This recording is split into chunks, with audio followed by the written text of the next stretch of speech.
regression, logistic regression, Poisson regression, smoothing, spline, etc. Okay, so we have lots of different regression techniques. Why we need it? Now there are two objectives. You need to identify what is your objective, okay, when you build the model, because different objectives may result in different model. One of the objectives is called explanation objective, okay, or some people call it interpretation objective. For explanation objective, we want to find out how does the X affect the Y. So the X is usually called the predictor, independent variable, attribute, okay, risk factor, okay, etc. Depends on which field you are in. The Y variable is also called the target variable, the response, the dependent variable. Also depends on which field you are in, okay, or which reference book you are referring to. Now, for the interpretation objective, we want to find out how does the X affect Y. So say, for example, you produce a new product. You try to find out what type of advertisement you need to use to promote the product, and how much money you need to spend on that particular advertisement. So for the type of the advertisement, you can have the funny type, you can have the emotional type, you can have the rational type, right? So you need to conduct some trial study to collect the data in order to find out which type of the advertisement will result in more profit, okay, for your product.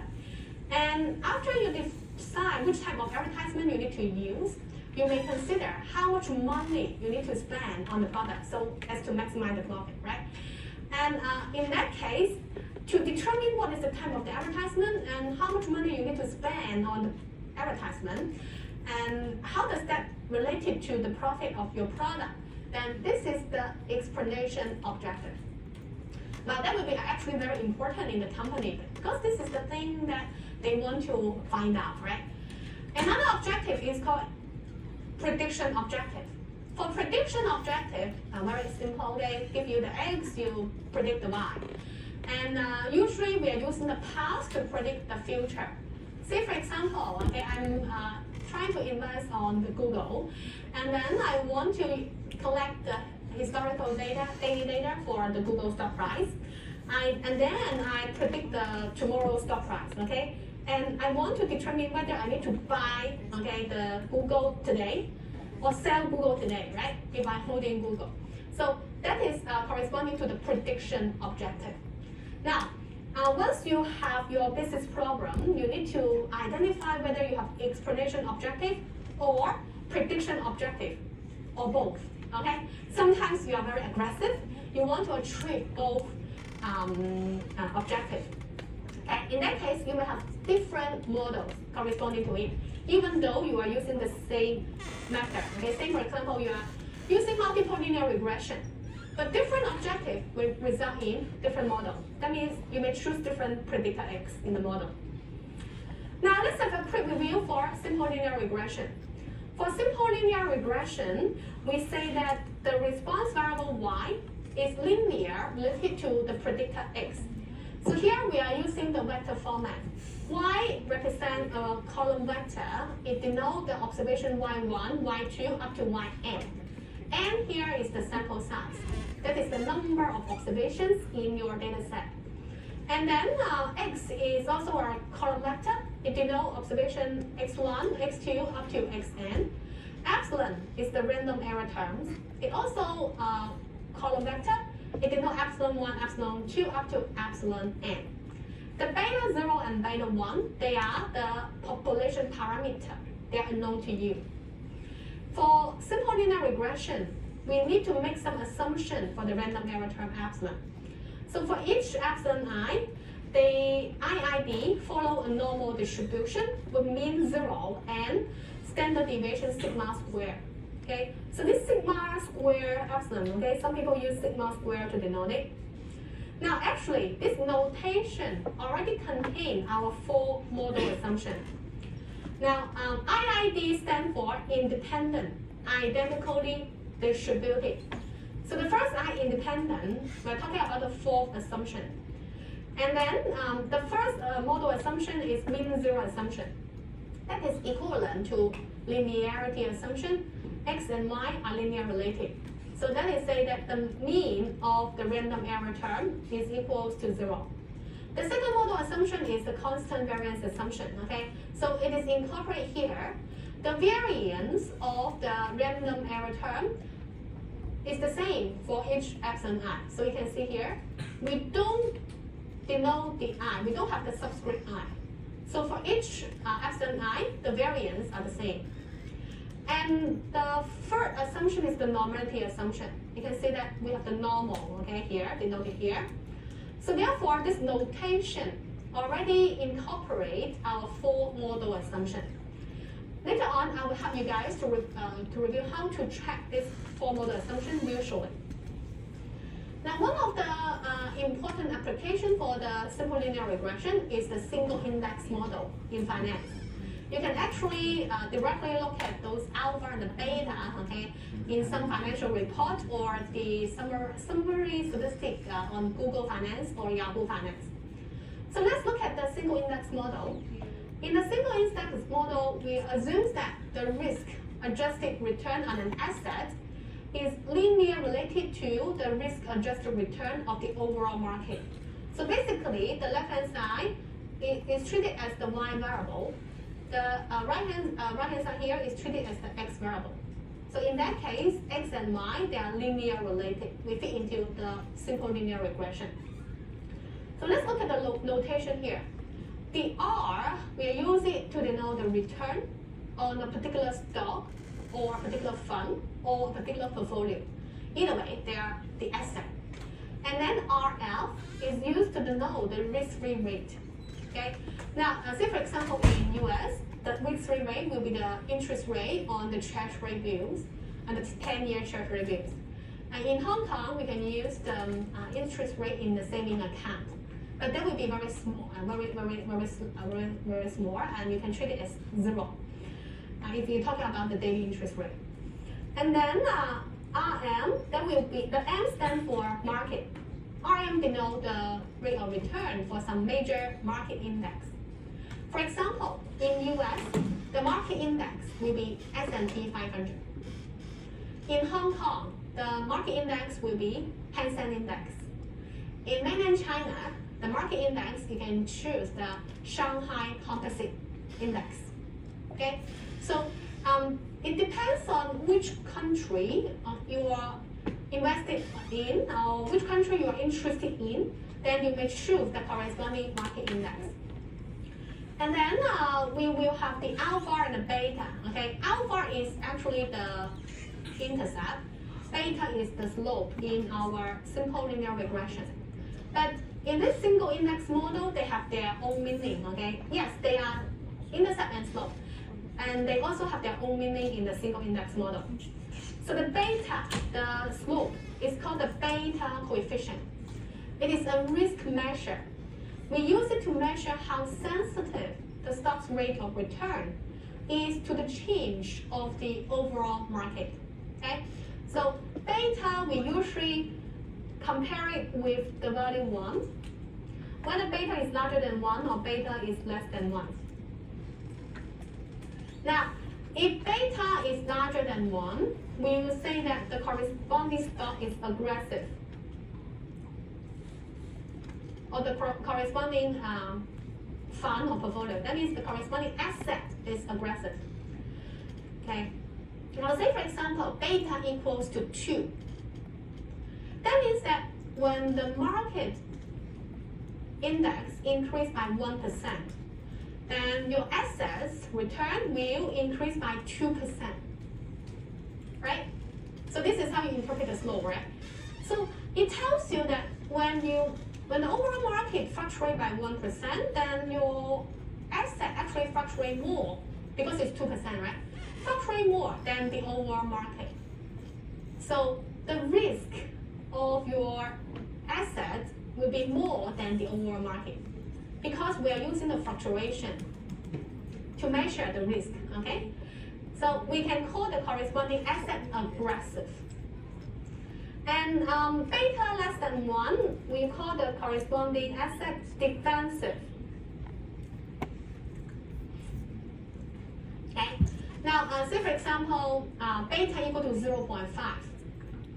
When the market increased by 1%, the market index increased by 1%, your asset will increase by 0.5% because beta equal to 0.5. In that case, that means that the fluctuation of your asset is less than the fluctuation of the overall market, right? So you can consider the asset is less risky than the overall market. So we will call the corresponding asset defensive.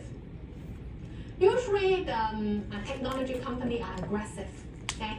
And the kind of supermarket, they are defensive, okay? Because for the technology company, especially when we're talking about Apple, okay?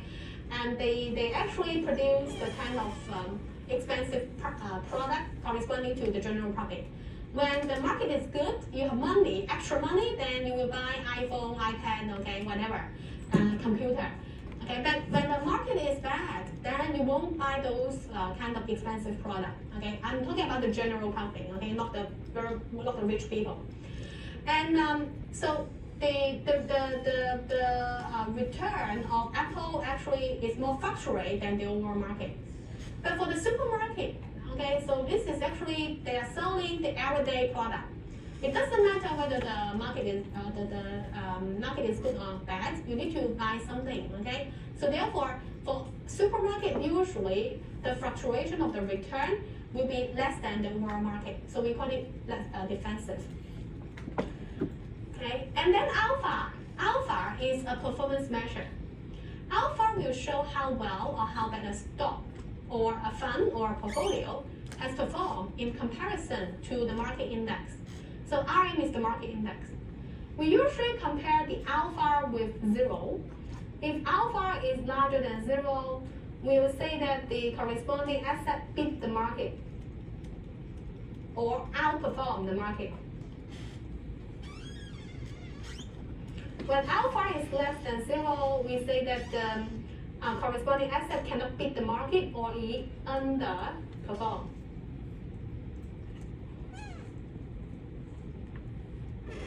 Okay, so for alpha we compare with 0. Now, alpha is the intercept, right? When we interpret the intercept, we say that when the x is equal to 0, on average, y will be equals to alpha.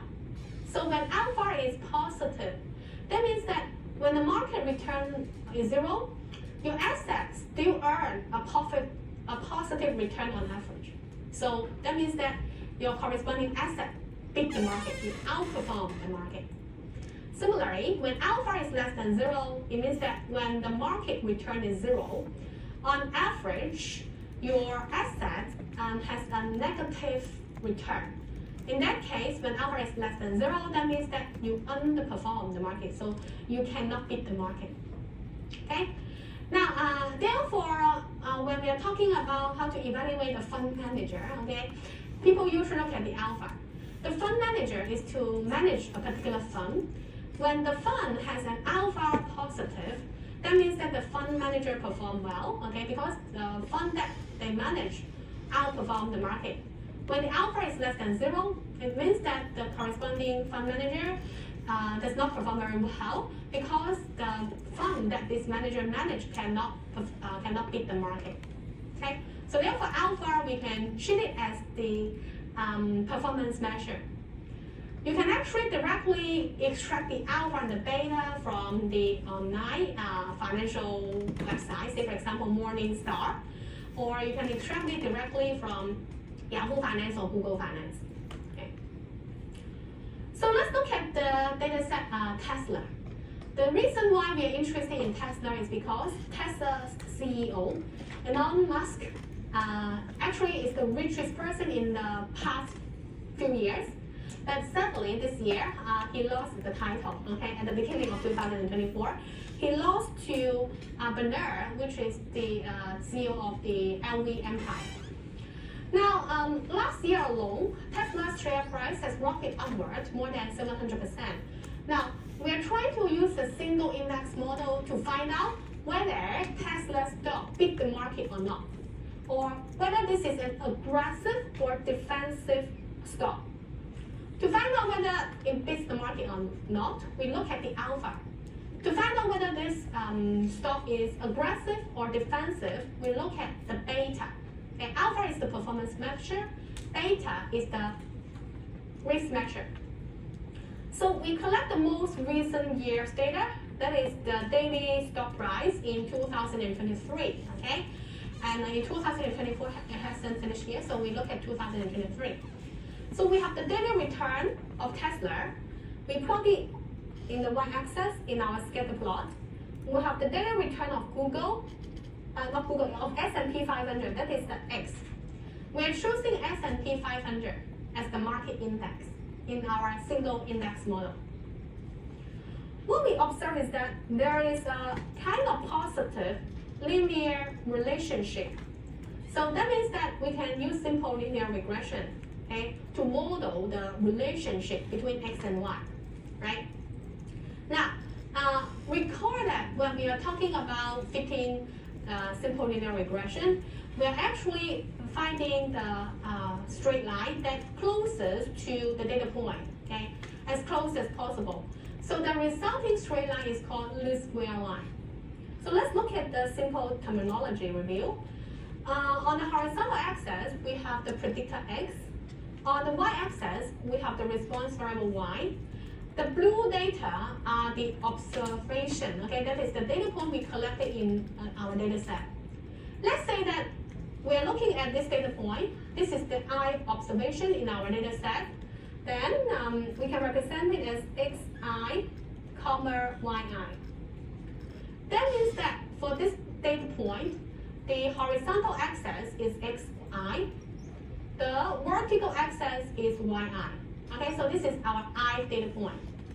And then the predicted value for this data point will be shown on our least square line. So this blue line is our least square line, our fitting regression line. The point on it, we're using the red dot to represent, okay? So for this point, we can represent it as xi, comma yi hat. So the predicted value will share the same x. The y will become yi hat. So for the red dot, the vertical axis is yi hat.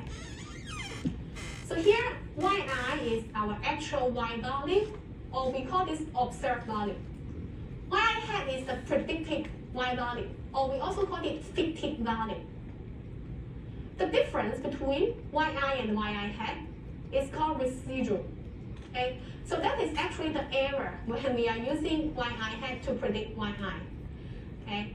Now, if yi hat is very close to yi, then we will say that yi hat is a precise prediction. If yi hat is very far away from yi, we will say that yi hat is not a very good prediction because it has a very bad prediction accuracy.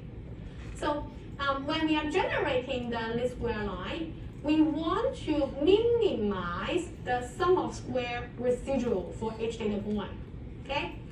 So that means that when we are conducting least square estimation, we're trying to minimizing the sum of the square residual in order to get the parameter estimate, B0 and B1. After we got B0 and B1, then we will have the regression equation. We can represent it as y hat. So we call it fitted value or predicted value. They're the same thing.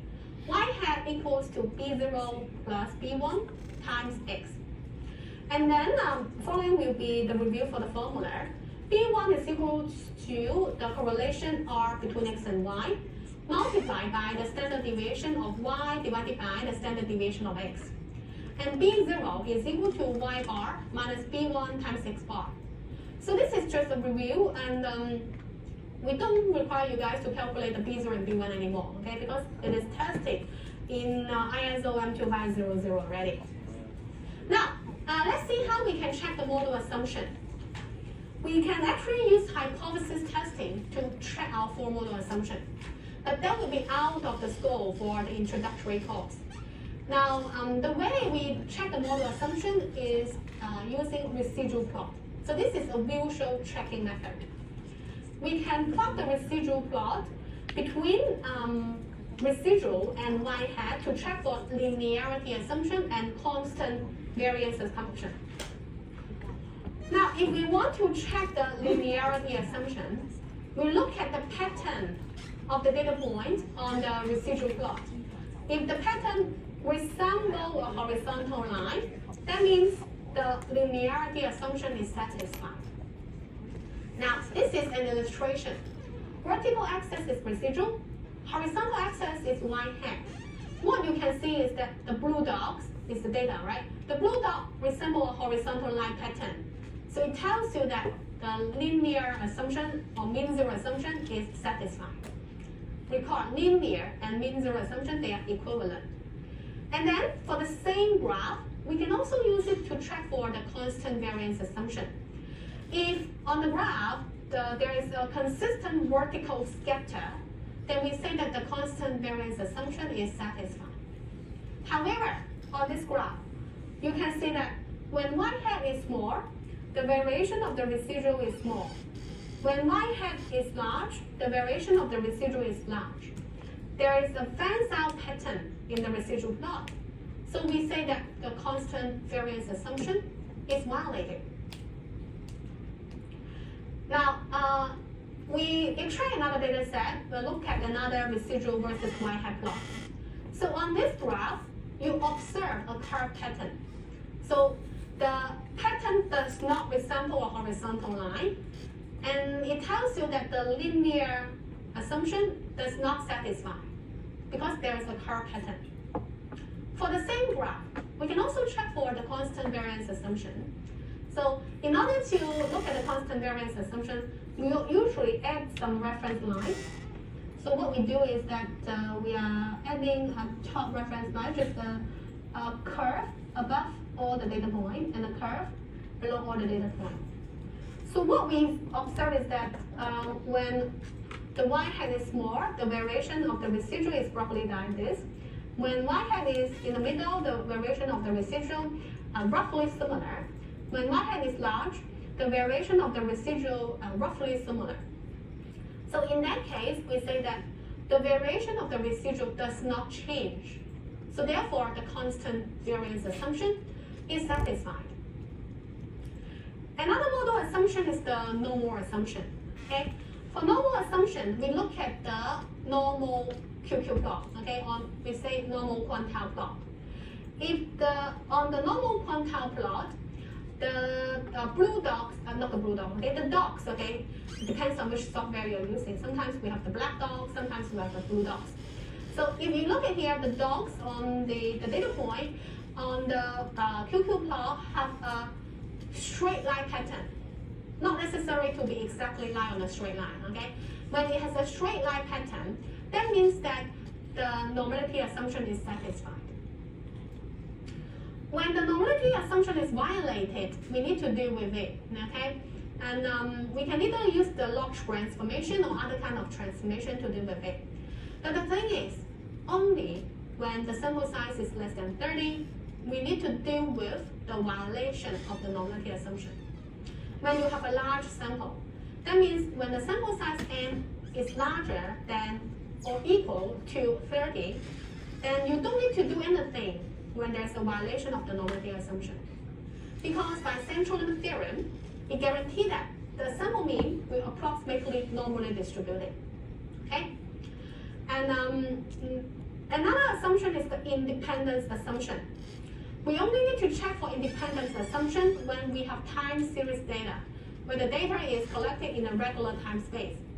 When we have cross-sectional data, okay, that is not time series, okay? And we call cross-sectional data, we don't need to check for independence assumption because we assume that when you collect the data, you have representative data. How can we get the representative data? Representative means that the sample will represent the whole population. To get a representative data, we conduct random selection. We randomly select the sample from the whole population. So it guarantees that the data they are independent. Okay? So this is the part before you conduct modeling. You need to guarantee that your sample will be representative of the whole population. If the sample data you collected is not representative, of the whole population that you try to study, then any model you generate from the sample cannot give you reliable information on the population that you're interested in. Okay? So because this is the introductory course, we will assume that all the sample data you collected are representative of the whole population. Now, how to check the independence assumption when we deal with the time series data? We use the residual versus time plot. Okay, so this is the residual versus time plot. Horizontal axis is the time index. What we observe is sine and cosine pattern.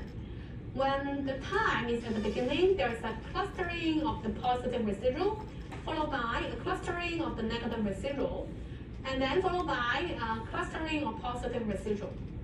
Based on this pattern, if I want you to predict what is the sign for the next residual, then you say that the sign of the next residual will be positive with a high probability, right? Okay, but only when we observe some pattern, you can predict the sign of the next residual, right? So in that case, it means that the independence assumption is violated because we have observed some pattern on the residual versus time plot.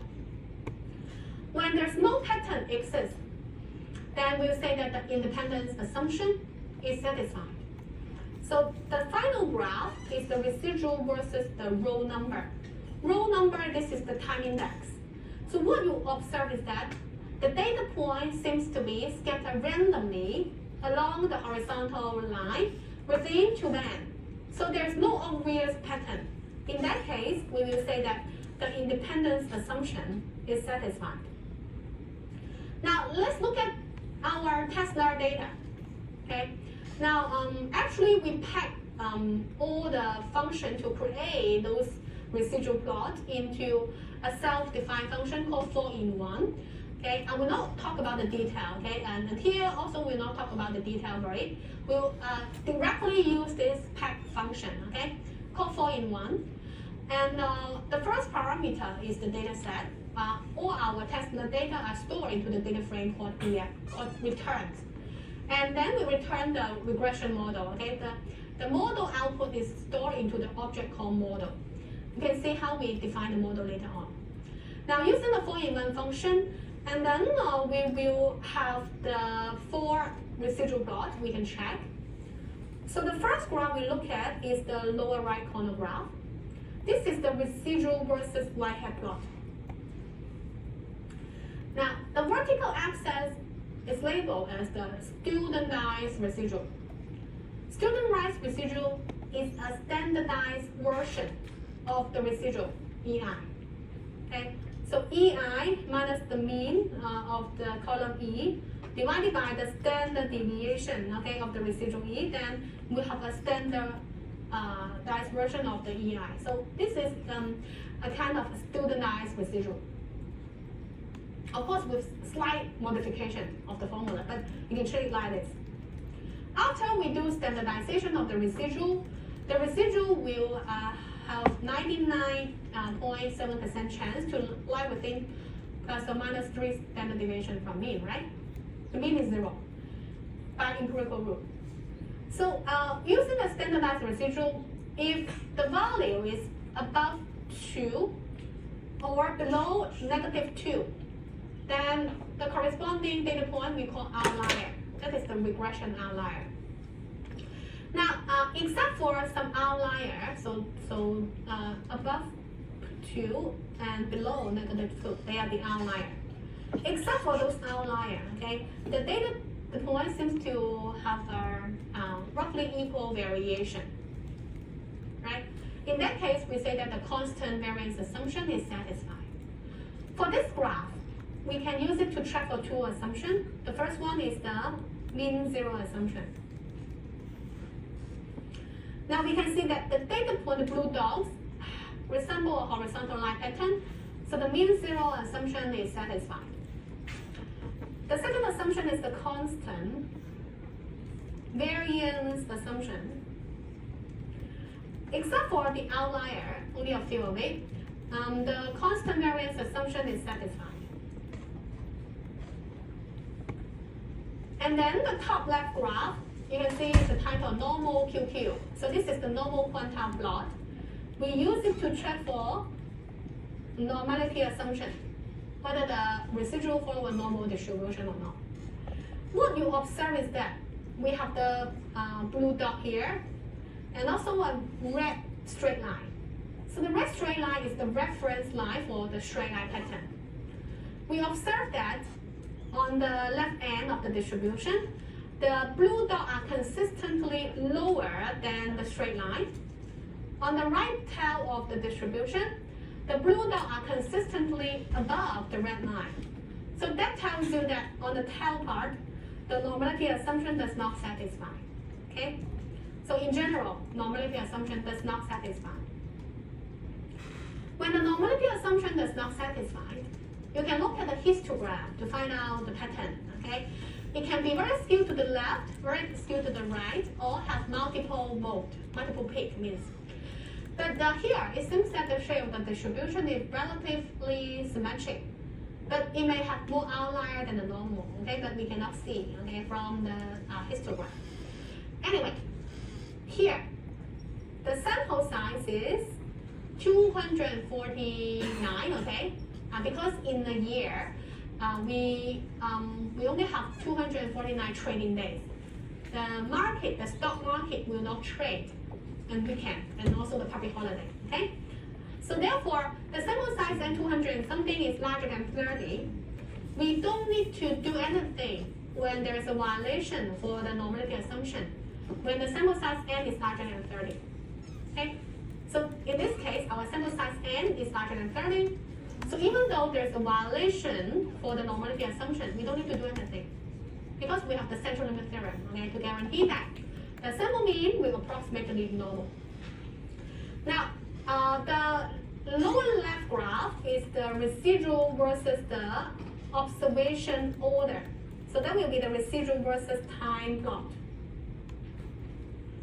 So for this plot, we use it to check for the independence assumption. Okay? It seems that the data points are scattered randomly along the horizontal line pattern, roughly within two bands. So we say that the independence assumption is satisfied for this time series data. So now you see that those four assumptions, three of them are satisfied. For the normality assumption, even though it does not satisfy, but we don't need to worry about it. Okay? So that means that for simple linear regression, we can apply it to this data set with confidence. Okay? With confidence means that the model assumptions are okay. Okay? Then the result is reliable. So now let's see how we can get the model object, okay, when we fit the simple linear regression. So what we do here is that we need to import the library stat model using the import keyword. And the function that we conduct regression is in the stat models library, .apis sublibrary. We are using the as keyword to specify the shorthand notation for the library stat model. So the shorthand notation will be SM, okay, SM, short for stat models. And then we need to use the OLS function from the library stat models. So the format is first specify the name of the library SM, followed by the dot operator, and with the function name OLS. OLS short for ordinal least square. Okay? OLS short for ordinal least square. Simple linear regression, multiple linear regression, they are all ordinal least square. Now, inside the parentheses, we have the parameter we need to specify in the regression model. So the first parameter is the response variable y. Our data is stored into the data frame called returns. The Tesla's return column is our response variable y. So Tesla. So this is our response variable y. Our predictor is the S&P 500. Okay, so the column S&P 500 in the data frame called returns. So we extracted, this is our x. When we fit simple linear regression, we have y hat equal to b0 plus b1 times x. So we have the intercept term. In order to include the intercept term into our model, we need to use the add constant function from the step model. Okay, so here we specify the model SM. This is the step model and the step library with a dot operator followed by the add underscore constant. Okay, so this is to tell Python that we need to include the intercept term when we build the model. Now, actually, they are having something they call design matrix. Okay, we have the x1, x2 up to xn. So that will be the column x, right?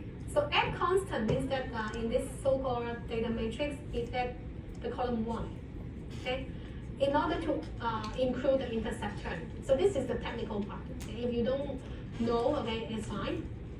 So after that, we are using the fit function to fit this model where x is the S&P 500, y is the Tesla. The regression output will store into the object called model. And then you can use the summary function on the model object to get the regression output. If you directly use model.summary, the output is not nicely organized. So I'm using the print function to print the model output into a nice format, okay, like this. So this is a nice format that they're organized in a table format. Now here, we have something we call R square. R square is used to measure how useful is the regression model. Okay, it is used to measure how good the model fits the data. Now, the R square is equal to 0.306. It means that about 30.6% of the Tesla's return is explained by the market return. So Tesla's return is the Y, market return is the X. Okay. Now, in the output, the last table, it actually gives you some hypothesis testing result corresponding to the model assumption. But that will be out of the scope of this course. If you're interested, you can look at the appendix. We will focus on the coefficient table. So this is the coefficient table. We extract it to the next page. So this coefficient table actually performs hypothesis testing. Okay. Now, let's look at the column COEF. So the column COEF gives you the B0 and B1. And the PR larger than absolute value of T, it gives you the P value. Okay, for testing about the slope or testing about the intercept. So let's look at the predictor X. That will be the S&P 500, right? So this row, we are testing about the slope, beta 1, okay? Now, to test the slope beta 1 equal to 0 or not, in the null hypothesis, beta 1 equal to 0 means that there is a horizontal line relationship between X and Y. It tells you that when X change, Y does not change. So X does not impact Y. Then we can say that X is not useful to predict Y. In the alternative, beta 1 not equal to 0 means that either beta 1, okay, is positive. It has an upward trend on the scatter plot between X and Y, or there is a downward trend, okay, beta 1 negative. Either way, when X change, Y change, that tells you that X has impact on Y. So we can say that X is useful to predict Y. When we reject null hypothesis at the alpha level, we can say that X is useful to predict Y. So what is the rejection rule? Based on p-value, right? P-value less than alpha, we will reject the null hypothesis. And then we can conclude that X is useful to predict Y. So the alpha usually choose to be 0.05 by default. So in our example here, the p-value for S&P 500, okay, the row S&P 500 is less than 0.05. So we reject the null hypothesis, and we can conclude that the S&P 500 return is useful to predict Tesla's return. And we can then look at the coefficient estimate. The coefficient estimate is 2 point something, it is larger than 1. We call that beta larger than 1 means that the investment is more volatile than the overall market. So we can conclude that Tesla, this stock, is an aggressive stock. Okay? We will talk about this page in the next lecture. So the access code is 420. The access code is 420. Okay. If you finish, see you next week.